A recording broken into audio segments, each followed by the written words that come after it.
Hi, it's Luke here from Proactive, the simple user-friendly risk management solution.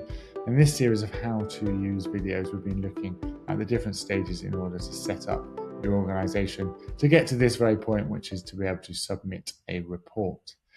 Having watched those, hopefully you should have an idea by now that the system is modular. So within it, the ability to report instances over a number of modules. Here we can see just general incidents. We can see in the dashboard the concussions, the hazards, the pre-session checks, and flag it. And we'll go through instance now and how to report those. The pre-session checks and the hazards are very similar to these. So once you get the hang of reporting an incident, that's very straightforward. We'll then, in a later video, look at creating a concussion for organizations where that's relevant and they have this module. And then finally, we'll look at flag it and how that works. So really, it's quite simple. Once you are set up, as we've looked at as a club or an organization, you should have groups, you should have users, and they will be the ones logging in to do this sort of thing. Let's have a look then. If we just go to this button here, either the big red button at the bottom or the button at the top that says submit report, again, it will ask you which one of the modules you want to use, and we're going to go to report an incident. Now, because at a later date, I'm going to show you how to report a concussion, I will start with an incident which is a head injury and a suspected concussion, just to show you how that progresses later on. But whatever the injury, incident, or event, then it's very similar in terms of creating an incident. We fill in this information in this form. We give as much information as we can.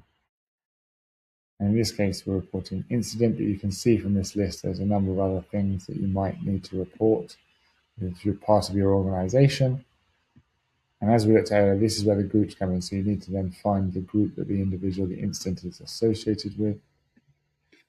Moving through, they're going to ask you for a name of the person involved, a date of birth. We won't be too unkind. There we go. And then the area that's injured in this case is popped up because we put in an injury. We're going to put head and neck because we're going to talk later about how to turn this into a concussion and help that individual track their concussion. We've got that there. There's no other injuries in this instant.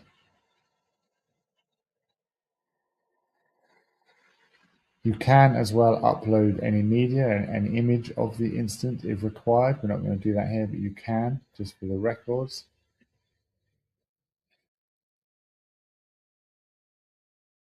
Continue to fill in the form as we go. And then I should see if the question was first aid administered there, and then we can put yes. Were there any witnesses? In this case, put the coach, there often are witnesses. No other medical assistance is required. Any actions to take to reduce this risk? Well, in this case, we could check the court surface.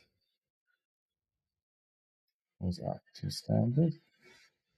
And in the additional notes here, we're going to put update concussion protocol so that we remind ourselves there's an action required. As you go through it, it's then just going to give you a summary just to check through you're happy with everything. Here we're going to click next. And this is the important one. Down here is a little button. Because we know there's something to follow up, we're going to tick the R follow-up actions required button and click yes. I'm then going to sign this.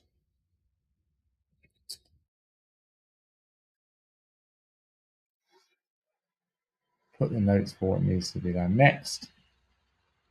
And that's it. It's as simple as that. Now, because we put a head injury, it's clever enough to know that we might need to add it to the concussion tracker.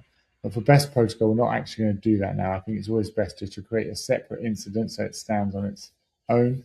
And then later, when we're processing here's a concussion and putting it on a concussion tracker, we can do that quite simply.